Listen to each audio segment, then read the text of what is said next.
Dari nggak tahu, jadi tahu tentang limbah industri. Halo Intizen! Dilansir dari website Dinas Kebudayaan Daerah Istimewa Yogyakarta, limbah merupakan masalah yang besar bagi setiap negara, terutama limbah industri. Menurut website gramedia.com, limbah industri merupakan sisa atau buangan yang berasal dari kegiatan suatu produksi. Jenis limbah industri terbagi menjadi 4 kelompok. Yang pertama, limbah cair. Limbah cair merupakan limbah yang berwujud cair yang dihasilkan dari kegiatan produksi suatu industri. Yang kedua, limbah padat. Limbah padat dihasilkan dari proses pengolahan atau sampah dari kegiatan suatu produksi atau tempat-tempat umum.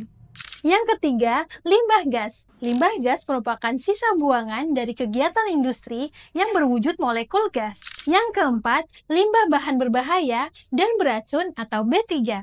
Sesuai namanya, limbah ini berbahaya dan beracun. Karena itu, perlu ditangani secara khusus. Setiap limbah pastinya ada dampak tersendiri bagi setiap jenis limbah. Kira-kira dampaknya apa aja ya? Yang pertama, dampak pada air. Limbah industri dapat menyebabkan pencemaran air sehingga dapat merusak ekosistem baik yang ada di air tawar maupun yang ada di air laut. Yang kedua, dampak pada udara.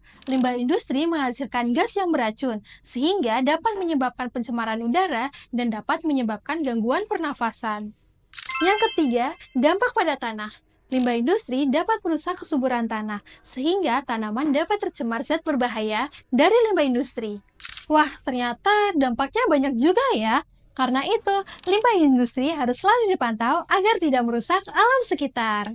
Saking seriusnya permasalahan tentang limbah industri, pada tahun 2022, sebuah PT di Cikarang Barat dikenakan surat peringatan oleh pemerintah karena melanggar 6 pelanggaran yang berhubungan dengan limbah industri. Karena itulah, perlu dilakukan pengelolaan terhadap limbah industri yang akan dibuang sesuai jenisnya. Menurut website gramedia.com, berikut adalah cara pengelolaan limbah industri.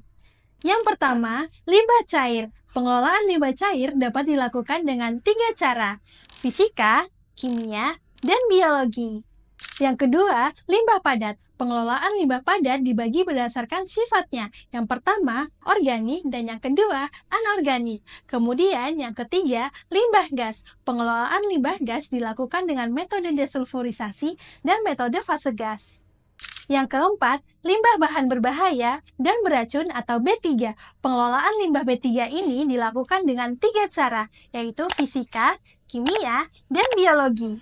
Selain melakukan pengelolaan limbah, perlu dilakukan juga pengujian lingkungan hidup untuk memantau dampak dari aktivitas industri. Uji lingkungan hidup tentunya bisa dilakukan di Intilab loh. Mau uji udara, uji air, ataupun uji emisi, semuanya ada. Yuk lakukan pengujian sekarang. Stay healthy, netizen!